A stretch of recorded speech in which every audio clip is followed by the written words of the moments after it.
Burari dates 1 जुलाई 2018 की सुबह बुरारी में रहने वाले एक 79 ईयर्स के सिटीज़न गुरचरण सिंह रोज़ की तरह मॉर्निंग वॉक के लिए तैयार हो रहे थे। वो अपने घर से निकले और वो मॉर्निंग वॉक करते करते अपनी मोहल्ले के ग्रोसरी शॉप तक आ गए। वैसे तो वो शॉप रोज़ सुबह 6 बजे खुल जाता था, मगर आज की सुबह कुछ अलग थी। दूध और ब्रेड की डिलीवरीज आ चुकी थी, मगर दुकान का शटर बंद होने की वजह से सारा सामान बाहर ही पड़ा था। वो दुकान मोहल्ले में रहने वाले चुंडावत फैमिली ओन करती थी।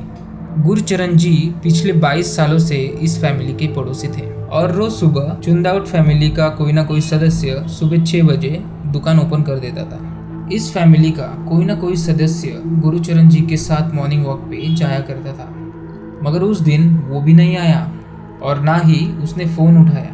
तब गुरचरण जी को थोड़ा डाउट हुआ और वो चुंडावत फैमिली के घर चले गए। तब चुंडावत फैमिली के घर का दरवाज़ा खुला ही था।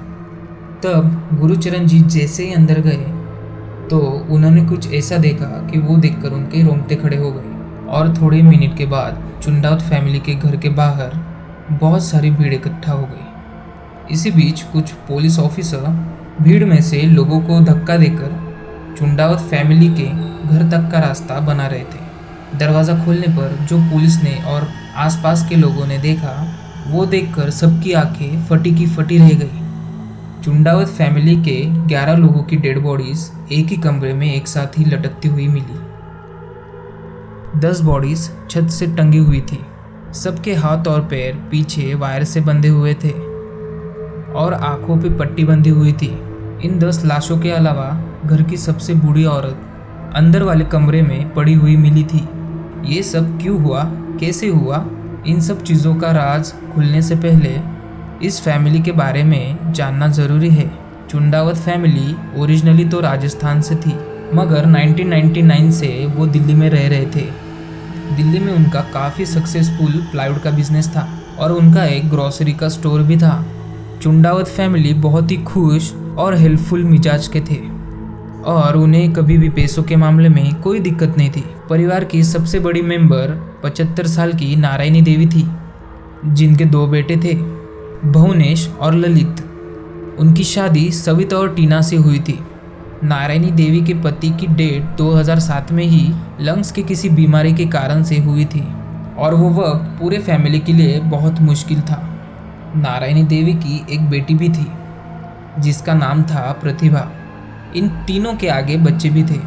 प्रतिभा की बेटी प्रियंका, भुवनेश की बड़ी बेटी नीतू, छोटी बेटी मेनका और एक बेटा ध्रुव और ललित का एक बेटा शिवम। चुंडावत फैमिली की 3 जनरेशन एक ही घर में पिछले 22 सालों से रह रही थी। पूरा परिवार अपने घर में मरा हुआ पाया गया। जब पुलिस ने उनके पूरे घर की छानबीन की, वहाँ बहुत सारी डायरीज मिली जिनमें किसी विधि के निर्देश लिखे हुए थे। उन्हीं निर्देशों को फॉलो करते हुए चुंडावत फैमिली पिछले 10 सालों से जी रही थी। उस डायरीज में ऐसी भी बातें थी जो किसी अलग और अननोन शक्ति की तरफ इशारा कर रही थी, मगर ये सब शुरू कहाँ से हुआ? पड़ोसियों से बात करने पर धीरे धीरे पता चलता गया कि पूरी घटना ललित चुंडावत की इर्द गिर्द घूम रही थी। 45 साल का ललित चुंडावत फैमिली में सबसे ज़्यादा घुलने मिलने वाला आदमी था, पर 2004 में एक छोटे से एक्सीडेंट की वजह से ललित को ऐसा एक शॉक लगा कि उसने ठीक से बोलना ही बंद कर दिया था। फिर 2007 में ललित के पापा की डेथ के बाद धीरे धीरे ललित के हाव भाव बदलने लगे। उसके पापा के अंतिम संस्कार के समय उनकी आत्मा की शांति के लिए चुंडावत फैमिली ने 10 दिन के लिए घर पर पाठ रखा था। पाठ की सभी दिन ठीक जा रहे थे, लेकिन एक दिन प्रार्थना के बीच में ललित उठा और जोरों से ओम चिल्लाने लगा, ठीक वैसे ही जैसे उसके गुजरे हुए पापा ओम का जप करते थे। कि उसका भूत और आत्मा जैसे टॉपिक में बहुत इंटरेस्ट था। वो रोज़ इंटरनेट पर पैरानॉर्मल शो देखने लगा था और अक्सर वो कब्रिस्तान में जाया करता था। घर में रोज़ चल रही पूजा के बाद उन सभी का लाइफस्टाइल बदलने लगा। शराब और नॉन वेजिटेरियन खाना बंद होने लगा और सब वेजिटेरियन बन गए। सारी फैमिली डायरी में लिखी सारे इंस्ट्रक्शन को फॉलो करने लगे थे। उन सारी डायरी में से एक डायरी में साफ साफ लिखा था, उन सब के लटक जाने के बाद एक सुपर नेचुरल फोर्स उनके घर में आएंगी, बल्कि उन्हें मोक्ष देंगी।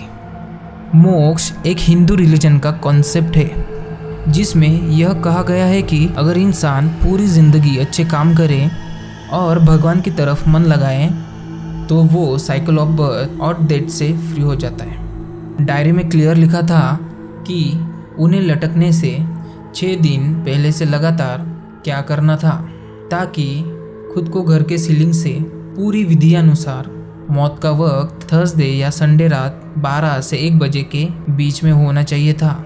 डायरी के फाइनल एक्ट में लिखा था कि जब ज़मीन कांपेगी और आसमान फटेगा तो मैं तुम्हें बचाने आऊँगा। सबसे अजीब बात तो ये थी कि कुछ लोगों ने ये भी दावा किया कि डायरी में जो भी इंस्ट्रक्शन लिखी गई है वो ललित की हैंडराइटिंग थी ही नहीं। फिर इतने सालों से वो इंस्ट्रक्शन डायरी में कौन लिख रहा था? क्या वो डायरीज उनके पापा भोपाल सिंह लिख रहे थे, जिनकी 2007 में डेथ हो गई थी? यहाँ तक कि जिस रात फैमिली ने मिलकर खुदकुशी की या उनका मर्डर हुआ, उस रात घर के बच्चे और औरतें बाहर दुकान से स्टूल्स और वायर लेकर अंदर जाते हुए सीसीटीवी कैमरा में देखे गए थे। वही स्टूल्स और वायर जिनका इस्तेमाल उन्होंने सुसाइड करने में किया था। क्या उन्हें पता था कि वो पहले से ही मरने वाले थे? पुलिस को धीरे धीरे पूरा भरोसा होने लगा था कि ललित चुंदावत को साइकोसिस डिसऑर्डर था। साइकोसिस डिसऑर्डर एक दिमाग की बीमारी जिसमें इंसान सच्चाई से अलग एक भ्रम की दुनिया में जीने लगता है। इस बीमारी में लोगों को हैलोसिनेशंस भी होते हैं। पुलिस का तो ये भी मानना था कि पूरी चुंडावत फैमिली को ही शेयर साइकोसिस डिसऑर्डर था, जिसमें सब लोग पेशेंट को फॉलो करने लग जाते हैं क्योंकि वो एक दूसरे के बहुत करीब होते हैं और सारे लोग पेशेंट पे भरोसा करते हैं। मगर क्या ये सब सच में पॉसिबल है? पूरी चुंडावत फैमिली इस भ्रम की शिकार होने लगी थी। कई लोगों को इस थ्योरी पे बिल्कुल विश्वास नहीं था। इस घटना के सारे सवाल बस एक रहस्य बनकर रह चुके हैं, एक ऐसी भयानक कहानी बनकर जिसने पूरी दिल्ली को हिलाकर रख दिया था। आपको क्या लगता है उस रात क्या हुआ था बुराड़ी में? अपने थ्योरीज कमेंट में ज़रूर शेयर कीजिए और ऐसी थ्रिलिंग क्राइम स्टोरी सुनने के लिए माइंड ऑफ निक टॉक्स को सब्सक्राइब कीजिए। मिलते हैं हम नेक्स्ट वीडियो में।